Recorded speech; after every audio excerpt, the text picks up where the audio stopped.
அனுஷ நட்சத்திரத்தில் ஒரு குழந்தை ஜனிக்குது அப்படின்னா நிஜமாவே அந்த வீட்டில் அதிர்ஷ்டம் இருக்காதான் அந்த குழந்தை ஜெயிக்கும். அனுஷ நட்சத்திரக்கார பெண்களை திருமணம் செய்தவர்கள் கொடுத்து வைத்தவர்கள். இந்த கேது தசை தான் அவர்களுடைய வாழ்வியலை தீர்மானிக்கிறது. ஒவ்வொருத்தவங்களுக்கும் ஒவ்வொரு தசை தீர்மானிக்கிற மாதிரி அனுஷ நட்சத்திரக்காரர்கள் கேது தசை அவர்களுடைய வாழ்வியலை தீர்மானித்து ஜென்ம நட்சத்திரம் வரக்கூடிய நாளில் மகாவிஷ்ணு என்று சொல்லக்கூடிய ஸ்ரீமன் நாராயண வழிபாடு பண்ணுறது உங்களுக்கு மிகப்பெரிய ஏற்றத்தை கொடுக்கும். அனுஷம் நட்சத்திரத்தில் ஸ்டார்ட் பண்ணலாம். ஸோ இவங்க ஆரம்பிக்கும் போது சனியோட திசையிலேருந்து ஸ்டார்ட் பண்ணுறாங்க. ஸோ ஆக்சுவலாக ஒரு குழந்தை சனி திசையில் பிறக்குது அப்படிங்கும்போது அவங்க எப்படி பேரண்ட்ஸ் அதை எப்படி எடுத்துப்பாங்க? ஏன்னா நீங்கள் சொல்ல போகிறதுலேருந்து எங்களுக்கு தெரியும். ஸோ அவங்க அதை நல்ல விதமாக எடுத்துப்பாங்களா? இல்லை ஆக்சுவலி அதுக்காண்டி இந்த தசையில் குழந்தை பிறக்கூடாதுன்னு சொல்ல முடியும், அதெல்லாம் ஒன்றும் பிரச்சனை இல்லை. பட் ஸ்டில் எப்பயுமே ஒரே ஒரு சீக்ரெட் உங்களுக்கு மட்டும் சொல்லித்தரேன். எந்த தசையில் குழந்தை பிறக்குதோ அதற்காகத்தான் அது இயங்கி கொண்டே இருக்கும் வாழ்நாள் முழுவதும். ஏன்னா அதுதான் முழுமையாக கிடைக்கல. அதுக்கு ஓரளவுக்கு அனுபவிக்கணும், இல்லை மண்டியில் உரைக்கிறக்கூடிய சமயத்தில் வரக்கூடிய புத்திகள் தான் சில வாழ்க்கை படங்களை கற்றுக் கொடுக்கின்ற போது எது விட்டதோ அந்த விட்டதற்காகத்தான் அவர்கள் வாழ்நாள் முழுவதும் இயங்கி கொண்டிருப்பார்கள். இதுதான் பிறப்பிற்கான ரகசியமே. இதுதான் ரொம்ப சிம்பிளாக நம்ம தசா புத்தி புரிக்கும் போதும் சரி. இப்போது எடுத்தோடனே கேதுல ஆரம்பிக்குதுன்னு வச்சுக்கோங்களேன், மேக்ஸிமம் நட்சத்திரக்காரங்க, மக நட்சத்திரக்காரங்க, மூல நட்சத்திரக்காரங்க ஆன்மீகத்தை நோக்கி தான் போயிட்டே இருப்பாங்க. ஆன்மீகம் தான் அவர்கள் இயக்கி கொண்டே இருக்கும். அவர்களுக்கு அதில் தான் அந்த கேதுவோட காரகத்துவமான நான் ஜெயிக்கணும், நான் ஜெயிக்கணும், நான் ஜெயிக்கணும், இதுதான் அவங்களுக்கு ஓடிட்டே இருக்குமே தவிர மற்ற எல்லாமே அப்புறம் தான். அதனால தான் எல்லாத்தையும் ஈஸியாக பற்றி ஏமாந்து ஒரு மாதிரி போயிடுறாங்க. அதே மாதிரி நீங்கள் கிருத்திகைன்னு ஆரம்பிச்சுட்டு வச்சுக்கோங்களேன், இந்த சூரிய காரகத்துவத்துலேருந்து அவங்க அரைக்கும் போது நான் தான் டானு, நான் பண்ண முடியல அப்படின்றதே அவங்க மைண்டில் ஓடிட்டே இருக்குமே தவிர அது மாதிரி எந்த தசாபதியில் விடு. அப்போ இந்த இடத்துல இவங்கெல்லாம் அனுஷ நட்சத்திரம்னா எனக்கு ரொம்ப அடிக்கடி சொல்லிட்டு இருப்பேன், செந்தாமரை குளம்னு அர்த்தம். அதாவது என் குருநாதர் சொல்லுவார் 17வது நட்சத்திரமாக வேற வரும். அப்போ 1 7 கூட்டினா 8வது நட்சத்திரம் வேற. அனுஷ நட்சத்திரத்தில் ஒரு குழந்தை ஜனிக்குது அப்படின்னா நிஜமாவே அந்த வீட்டில் அதிர்ஷ்டம் இருக்காதான் அந்த குழந்தை ஜெயிக்கும். அந்த குழந்தைக்கு அதிர்ஷ்டம் இருக்கா இல்லையான்றத எனக்கு தெரியாது, அது ஜாதகத்தை பார்த்து முடிவு பண்ணும். ஆனால் அந்த குழந்தை நேரம், பிறந்த நேரம் அந்த வீட்டிற்கான ஒரு அதிர்ஷ்டத்தை கொண்டு வந்து கொடுக்கும். அதுதான் உண்மை. ஏன்னா அதே மகாலட்சுமியோட நட்சத்திரம். மகாலட்சுமியே வீட்டுக்கு வர மாதிரி, அது பையனாக இருந்தாலும் சரி, பொண்ணாக இருந்தாலும் சரி. அதனால் சனி நிஜமாவே அவர் கொடுத்தா யாருமே முடியாது. மற்றவங்க கொடுக்காட்டி கூட சனி கொடுப்பேன்னு சொல்லுவார். அப்படின்ற போது சனி என்ன பண்ணுவார், சனியுடைய ஆளுமைக்குள்ளே முழுமையாக இருக்கக்கூடியவர்கள். அப்போ சனியோட நல்லதெல்லாம் அவங்ககிட்ட இருக்கும், சனியோட கெட்டதெல்லாம் அவங்ககிட்ட இருக்கும். இந்த அமைப்போட தான் அவங்க பிறக்கிறாங்க. அப்படின்ற போது மேக்சிமம் இந்த சனி தசை ஒரு 19 வருஷம். அப்போ இந்த முதல் பாதம், 2ஆம் பாதம், அனுஷம் 3ஆம் பாதம், 4ஆம் பாதம் இதெல்லாம் வச்சு தான் அவங்களுடைய அடுத்தடுத்த தசைகள் தீர்மானம் செய்யப்பட போகிறது. அப்படின்ற அமைப்பில் பார்க்கும்போது சனி தசையில் மேக்சிமம் அந்த குழந்தை கொஞ்சம் மந்தமாக தான் இருக்குது. மேக்ஸிமம் மந்தமாக தான் இருக்குது. அனுஷத்தில் வச்சு அனுஷக்காரங்களை வேலை வாங்குறது பெரிய டஃப்பு. ஆனால் அதுதான் செவ்வாய் வீட்டில் இருக்கும். இருக்கிறதுலே செம்ம காமெடி. அதுதான் செவ்வாய் ஸ்பீடு, சனி ஸ்லோ. இந்த அவிட்டமும் இந்த அனுஷமும் படுற பாடு இருக்குது பார்த்தீங்களா, அது நிஜமாவே ரொம்ப ஒரு மாதிரி. அது செவ்வாய் வீட்டில் செவ்வாய் நட்சத்திரம் சனி வீட்டில் இருக்கும், இது சனி நட்சத்திரம் செவ்வாய் வீட்டில் இருக்கும். இது அப்படியே ஒரு மாதிரியான காம்பினேஷன். உள்ளுக்குள்ளே ஓடணும்னு சொல்லணும், காலம் ஏதோ ஒன்றை பிடிச்சி இழுத்துக்கிட்டே இருக்கும். இந்த இதுக்குள்ளேயே அவங்க அவங்களோட கோலை அச்சீவ் பண்ண முடியாமல் பயங்கரமாக தவிக்கிறாங்க மேக்ஸிமம் அனுஷ நட்சத்திரக்காரர்கள். அனுஷத்தில் ஒரு குழந்தை பிறக்குது அப்படின்னா அது எதற்காக பிறக்குது? கர்மா வலிக்க தான் பிறக்குது. அதுக்கிட்ட நீங்கள் பணம் காசு சேர்க்கணும், சொத்து சேர்க்கணும் அப்படின்னா அப்படியா அப்படின்ட்டு போவோம். ஏன்னா உள்ளுக்குள்ளே இருக்கிற விஷயம் வேறு, பயங்கரமான இன்ட்யூஷன் பவர். அனுஷம் அப்படின்னாலே அகத்தியர் பிறந்தது அனுஷத்தில். அப்போ யோசிச்சுக்கோங்க, அனுஷ நட்சத்திரம் இருக்கும். மகா பெரியவர் பிறந்தது அனுஷ நட்சத்திரம். அப்போ பெரிய பெரிய மகான்கள், ஆத்மாக்கள்லாம் பிறந்தது அனுஷம். அப்படின்ற போது நிறைய அது அவர்களுடைய கனெக்டிவிட்டியோட தான் இவர்கள் பறப்பார்கள். நிறைய உள்ள இன்ட்யூஷன் பவர் கேட்டுக்கிட்டே இருக்கும். சில பேர் நிறைய அந்த சாமி அடிக்குறி சொல்கிறது. அனுஷ நட்சத்திரத்தில் பிறந்தவங்களாம் சில பேர் சாமிகளோட கனெக்ட் ஆகிறது, எதாக இருந்தாலும் சாமியை கேட்டு உத்தரவு கேட்டு சொல்கிறேன்னு சொல்கிறது, சாமியோட ஒரு மிங்கிள் ஆகிறது. இல்லை அவங்க வீட்டில் அந்த குழந்தையே எல்லா குழந்தையும் சும்மா அப்படி கும்பிட்டு இது மட்டும் கடத்தில் போட்டு கும்பிடுறது. இல்லை பார்த்தீங்கன்னா அனுஷம் வேலை பார்க்குதா அப்படின்றத அவங்களோட பிஹேவியர் வச்சு நம்மளால் தெரிந்து கொள்ள முடியும். அப்போ அனுஷம் ஒரு இடத்துல இருக்குது அப்படின்ற போது அவர்கள் அடுத்த நிலைக்கான அடுத்தவர்களுக்கான வாய்ப்பை உருவாக்கி கொடுக்குறார்கள். அவர்களுக்கான வாய்ப்புல ரொம்ப போராடி வரக்கூடிய அமைப்பாகத்தான் இருக்கு. அனுஷத்தோட பிறப்பு தசையிலிருந்து அடுத்தபடியாக புதன். ஸோ புதன் திசையில் என்ன மாதிரியான விஷயங்கள்லாம்? இதுதான் இருக்கலே ஹைலைட். ஏற்கனவே செவ்வாய்க்கு புதனுக்கு ஆகாதா, எப்படியோ படிப்பில் செக் வச்சிடுறாரு. அந்த 17 வருஷம் அந்த பிள்ளை போராடி படிச்சிருச்சுன்னா லைஃப்பில் ஜெயிச்சிடுறாங்க. அப்படி இல்லாட்டி கண்டிப்பாக படிப்பில் தடை ஏற்படுகிறது.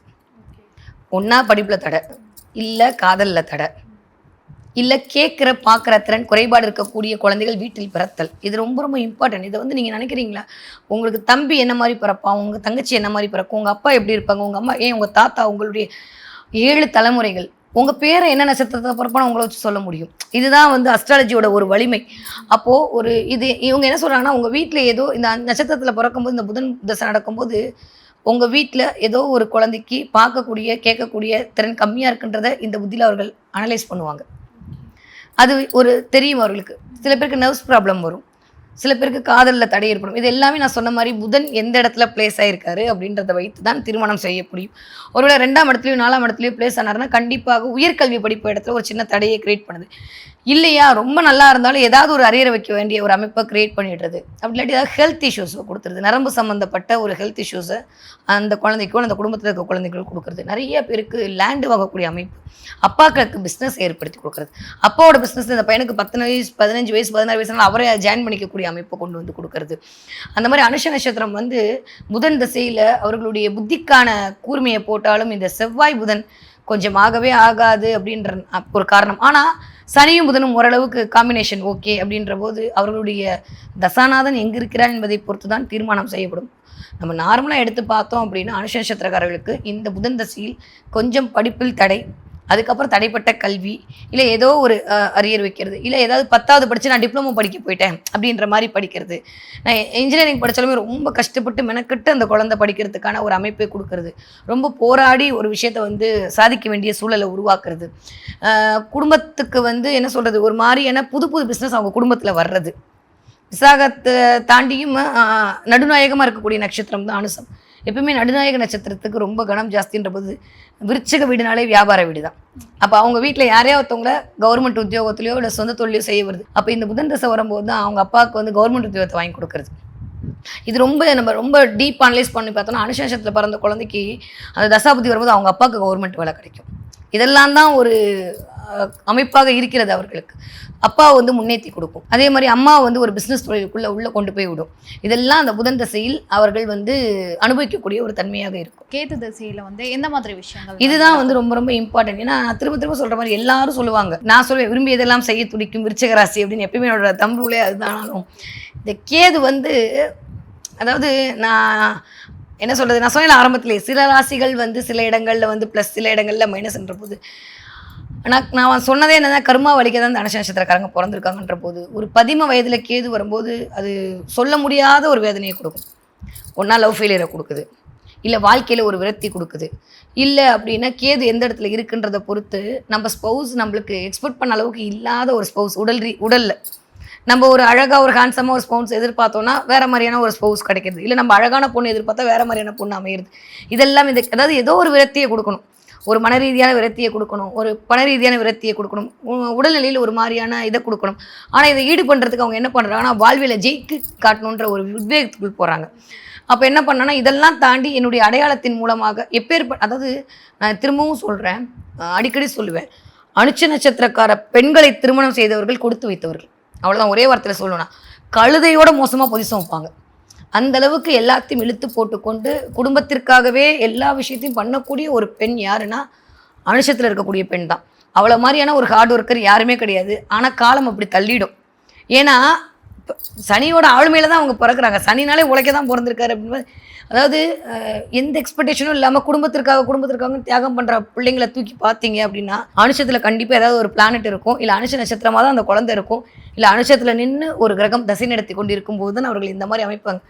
அதே மாதிரி இந்த நேரத்தில் அவர்களுக்கு மேலே இருந்து கீழே விழுறது, இடுப்பு எலும்பு உடையிறது, மரத்தில் இருந்து விழுகிறது, கை கால் சம்மந்தப்பட்ட ஏதாவது ஒரு பிரச்சனையை ஃபேஸ் பண்ணுறது, கால் வந்து உடறது, பைக்கில் போகும்போது எங்கேயாவது விழுகிறது, ஆணுக்கு ஆனால் பெண்ணுக்கு பெண்ணாக இருக்கக்கூடிய அமைப்பெல்லாம் வந்து அனுசரிச்சதுக்கார பெண்களுக்கு இருந்தாலுமே கொஞ்சம் நிறைய இன்ஜுரிஸ் ஆக்சிடெண்ட்டை ஃபேஸ் பண்ணுறது. இது எந்த இடத்துல இவர் போய் பிளேஸ் ஆகிருக்காருன்றதை பொறுத்து இருக்குது.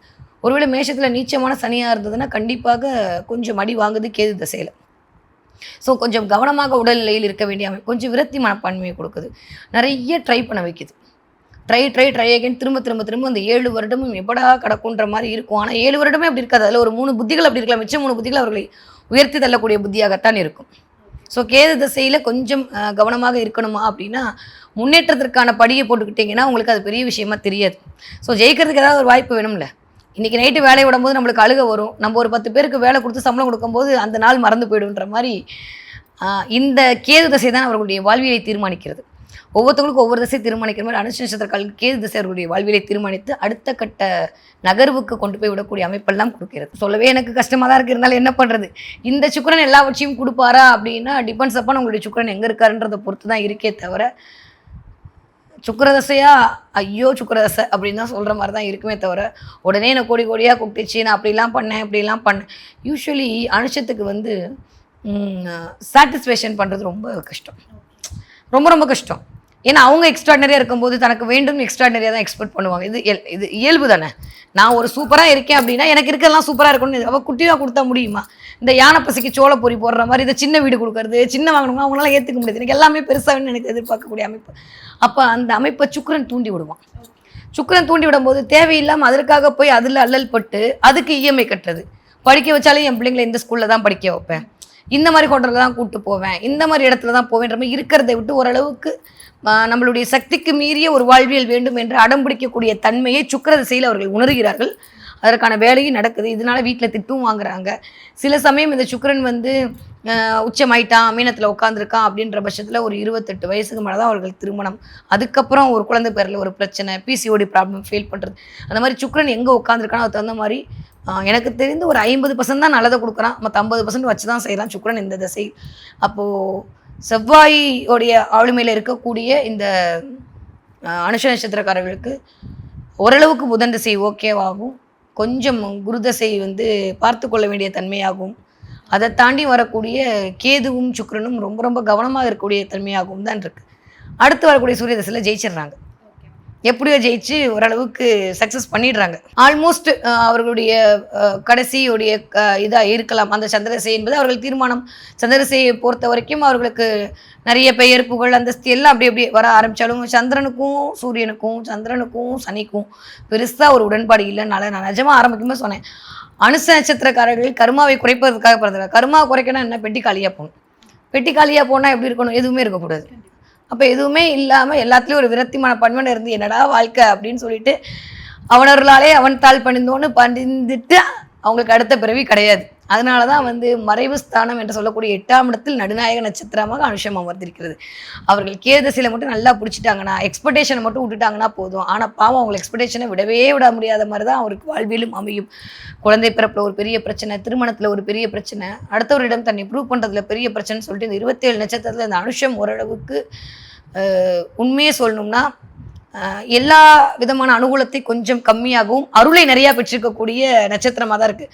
இந்த அருள் எல்லாருக்கு அவ்வுலகம் இல்லையும் அங்கே பொருள் எல்லாருக்கு இவ்வுலகம் இல்லை, இந்த மாதிரி பொருள் கொஞ்சம் கம்மியாகவும் அருள் நிறையா இருக்குது. சில பேர் இந்த அருளை வச்சுட்டு என்ன பண்ணுறதுன்னு சொல்லுவாங்க, அருள் இருந்தால் தான் அடுத்த பிறவி எடுக்க மாட்டீங்க.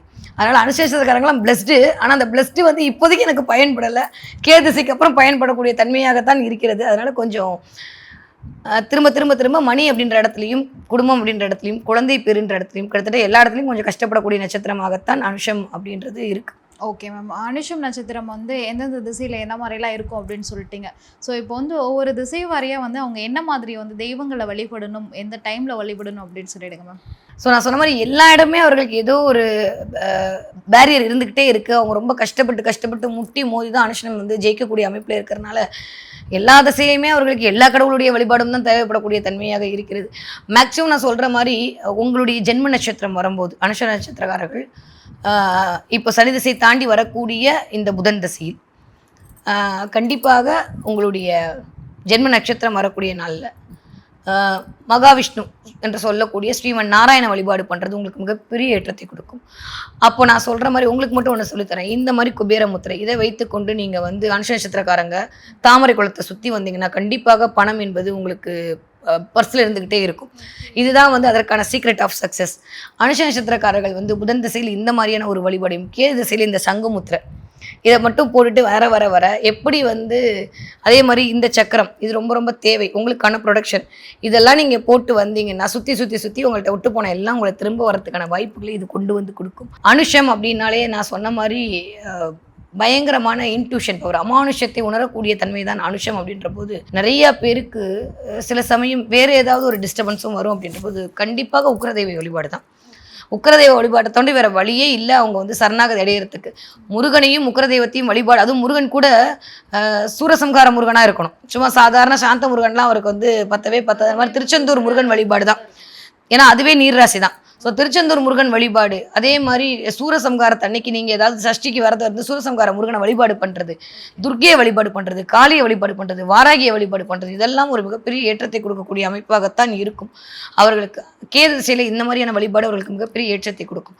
அதுக்கப்புறம் வரக்கூடிய சுக்கிர திசையில் கொஞ்சம் இந்த வாழ்வியல் முறையை பயன்படுத்தி பாருங்கள். தினம் வந்து ஒரு நோட்டு போட்டு சுக்கிர திசையில் 20 வருஷம் நடக்குது, பண பிரச்சனையாகவே இருக்குது அப்படின்னா அந்த அடுத்து வரக்கூடிய மாதத்தில் ஒரு நோட் எடுத்து யாராவது ஒரு இல்லை திருப்பதிக்கு 20 ரூபா, இல்லை கோவிலுக்கு ஒரு 10 ரூபா அப்படின்னு எழுதி வச்சுட்டு அந்த மாதத்தை செலவு பண்ண ஆரம்பிங்க. பணம் உங்களுக்கு செலவாகிறது கம்மியாயிடும்.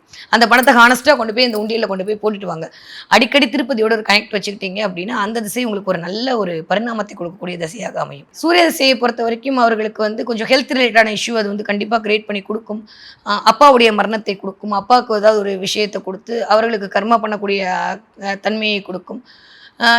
இதெல்லாமே சூரியன் சனி மோஸ்ட்லி நம்மளுக்கே தெரியும் சூரியன் சனிக்கு பெருசாக ஆகாது. அப்படின்ற போது அந்த சூரிய திசையில் வந்து ஓரளவுக்கு அவர்களுடைய சூரியன் நன்றாக அமைந்து விட்டால் அவர்களுக்கு கவர்மெண்ட் ஜாப் கிடைக்கிறது, அந்த மாதிரியான நல்லவைகள் எல்லாம் நடக்கும். அப்படி இல்லைன்ற பட்சத்தில் அப்பாவுடைய பிரிவு, இல்லை நீங்கள் உங்கள் பிள்ளையை பிரிந்திருக்கக்கூடிய தன்மை, குடும்பத்தை விட்டு பிரிந்து வேறு ஊரில் போய் வேலை பார்க்குற தன்மை, கொஞ்சம் உடல் ரீதியான பிரச்சனை, கொஞ்சம் ஹார்ட் சம்மந்தப்பட்டு ஏதாவது ஒரு படபடப்பு வருது, இல்லை உங்களுடைய வீட்டுக்காரருக்கு இதயம் சம்மந்தப்பட்ட பிரச்சனையை கொடுக்கறது. மேக்ஸிமம் அனுஷம் என்ன பண்ணுதுன்னா ஒன்று அவர்களுக்கு, இல்லை அவர்கள் வீட்டுக்காரர்களுக்கு, இல்லை அவர்கள் அப்பாவிற்கு. இது மூணுமே சூரிய காரகத்துவம். அப்பா, மூத்த பிள்ளை, அதுக்கப்புறம் ஹஸ்பண்டு, இது மூணுமே சூரியனை மாமனார், இதனாலுமே சூரியனை குறிக்கக்கூடிய காரகத்துவம்னா அனுஷத்துடைய வாழ்வியல் முழுவதில் ஏதாவது ஒரு தடவை கண்டிப்பாக இந்த 4 பேர்களுக்கும் இதயம் சம்மந்தப்பட்ட நோயை அது இண்டிகேட் பண்ணுது. அதுக்கு சூரியன் முக்கிய காரணியாக இருக்கிறார். அதனால் வந்து எப்படி கிருத்திகை நட்சத்திரக்காரனை சனி வச்சு செய்கிறானோ அது மாதிரி சனி நட்சத்திரக்காரனை சூரியன் கண்டிப்பாக கொஞ்சம் ஓரளவுக்கு வாழ்க்கைக்கான பக்குவத்தை கொடுக்க தான் செய்கிறார். அப்போ இதயம் சம்மந்தப்பட்ட நோய், கொஞ்சம் படபடப்பாக இருக்குது, ஸ்ட்ரெண்டு வச்சுருக்கிறது, இந்த மாதிரி அவர்களுடைய துணைக்கோ, இல்லை அவர்களுடைய அப்பாவுக்கோ, இல்லை அவர்களுடைய குழந்தைக்கோ அதன் மூலமாக சில இதை இந்த திசையில் வந்து அவர்கள் உணரத்துக்கான தன்மையை கொடுக்குதுன்ற போது கொஞ்சம் அதில் கவனமாக இருக்க வேண்டும். அப்போ என்ன பண்ணணும் அப்படின்னா கண்டிப்பாக அர்த்தநாதீஸ்வரர் வழிபாடு, திருச்செங்கோட்டில் இருக்கக்கூடிய அர்த்தநாதீஸ்வரரை போய் வழிபாடு பண்ணிட்டு வர்றது, முடிஞ்சால் வாழ்க்கையில் ஒரு தடவையாவது போயிட்டு வர்றது. அந்த புத்தி தான் வரணும், அந்த தசை தான் வரணும் அவசியம் இல்லை. ஏதோ ஒரு தசையில் அந்த புத்தி வரும்ல, அப்போ போய் வழிபாடு பண்ணிட்டு வருதுன்றது முன்னெச்சரிக்கையாக வருமுன் காக்கக்கூடிய தன்மையை கண்டிப்பாக கொண்டு வந்து கொடுக்கும். ஞாயிற்றுக்கிழமை அன்னைக்கு கவர்மெண்ட் ஹாஸ்பிட்டல் இருக்கக்கூடிய நோயாளிகளுக்கு ஆப்பிள் வாங்கி தானம் பண்ணுங்க, அதுவே மிகப்பெரிய மாற்றத்தை கொடுக்கும்.